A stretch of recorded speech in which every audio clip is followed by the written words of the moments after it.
Imagine this. Dawn on the Salisbury Plain, July 31st, 2025. A thick British fog blankets the ground. As the sun rises, Stonehenge emerges from the mist. Ancient, silent and powerful. These stones have witnessed millennia of history, holding secrets and stories lost to time. When we think of Stonehenge, we picture Druids, white robes, beards and mysterious rituals. But the real Druids were far more than mystical figures. They were the intellectual and spiritual leaders of ancient Britain. Stone circles like these weren't just monuments. They were cosmic calendars, aligned with the sun, moon and stars. The Druids didn't build Stonehenge, but they revered it, using these ancient sites for their own sacred ceremonies. Even today, these stones draw us in, connecting us to a deep, ancient past. So let's dig deeper, not for artifacts, but for the truth about Britain's Druids. We'll cut through Roman propaganda and modern myths to uncover who they really were. What did they believe? How did they shape their world? And what echoes of their wisdom remain in Britain today? Forget the cliches. The real story of the Druids is a journey into the very soul of this island. Let's begin. Time to meet the real Druids, not wizards, but the elite minds of Iron Age Britain. The Druid was priest, judge, healer, scientist, and historian all in one. Becoming a Druid meant decades of training and a life devoted to knowledge. They led rituals, healed with herbs, and settled disputes with wisdom and authority. In a world without written laws, Druids were the living memory of their people. They watched the stars, kept the calendar, and taught the tribes history and philosophy. Even their Roman enemies respected their intellect and influence. So, picture not just a robed figure in a grove, but the ultimate expert, respected, powerful, and essential to society. The Druids were the true power behind the throne. Their legacy, a tradition of learning, justice, and spiritual leadership that shaped a civilization. The myth is magical, but the reality is even more impressive. Let's see where their wisdom took root. For Druids, the forest was their cathedral. The sacred grove, or nemeton, was where they worshipped, taught, and governed. Ancient oaks, yews, and ash trees were seen as bridges to the other world, places where the divine was close. The word Druid may even mean oak knower. The oak symbolized wisdom and strength.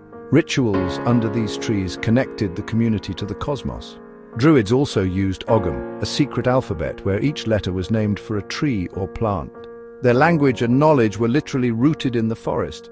Groves were destroyed by the Romans to break Druid power, but the reverence for trees survived. The sacred grove was more than a place, it was the heart of Celtic culture.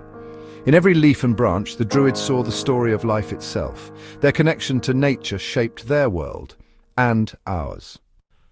The Druids saw time as a wheel, turning with the seasons and marked by 4 great fire festivals. Samhain, the Celtic New Year, honoured the dead and inspired our modern Halloween. Imbolc celebrated the first signs of spring, and the goddess Brigid, bringing hope and light. Beltane on May 1st was a festival of fire, fertility and joy. Cattle driven between bonfires, young people leaping flames for luck.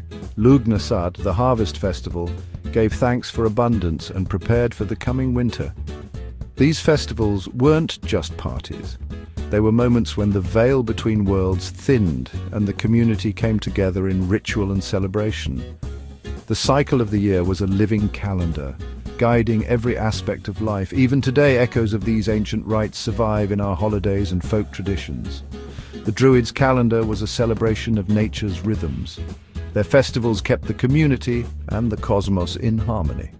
Through fire and feast, they honored the turning of the year. The wheel still turns. The Romans painted Druids as bloodthirsty, telling tales of human sacrifice and burning wicker men, but the truth is more nuanced. There's no evidence for giant wicker men, but ritual killings did happen, rarely and with deep meaning. Lindoman, found in a bog, is a chilling example of ritual sacrifice in times of crisis. More often, offerings were made to the gods by casting precious objects into rivers, lakes and bogs, gateways to the other world. Shields, swords and jewelry were given to the waters, not for wealth but as gifts to the divine. These acts show a people deeply invested in their relationship with nature and the unseen. Sacrifice was about respect, not savagery. The Druids' world was one where the sacred and the everyday flowed together. sometimes in blood, more often in water. Their rituals reveal a mindset both mysterious and profoundly human. In a world without books, Druids relied on memory, 20 years of training to master lore, history, and myth. Bards, the storytellers of the Druidic class, kept the culture alive with poetry, music, and epic tales.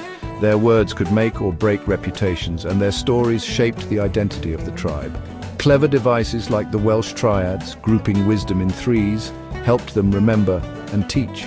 These oral traditions became the foundation for legends like King Arthur and the Mabinogion. The power of story was sacred. It preserved knowledge and inspired generations. Even today we feel the echo of the bard's voice in every myth and folk tale. The Druids' new stories are immortal. Their wisdom lives on in the tales we tell. Memory was their magic. Are the Druids gone? Not at all. Their legacy is woven into Britain's landscape and traditions. Morris dancing, tying ribbons to wishing wells, and knocking on wood all echo ancient rites. Our oldest trees, yews and oaks, are living links to the Druid past. Modern Druids gather at Stonehenge, celebrate the solstices and protect nature, keeping the old wisdom alive. Druidry today is a living, evolving path, not just a relic. Every walk in the woods, every seasonal festival, is a step in their ancient footsteps. The Druid spirit endures, quiet, powerful, and ever-present. Their world is still with us, just beneath the surface.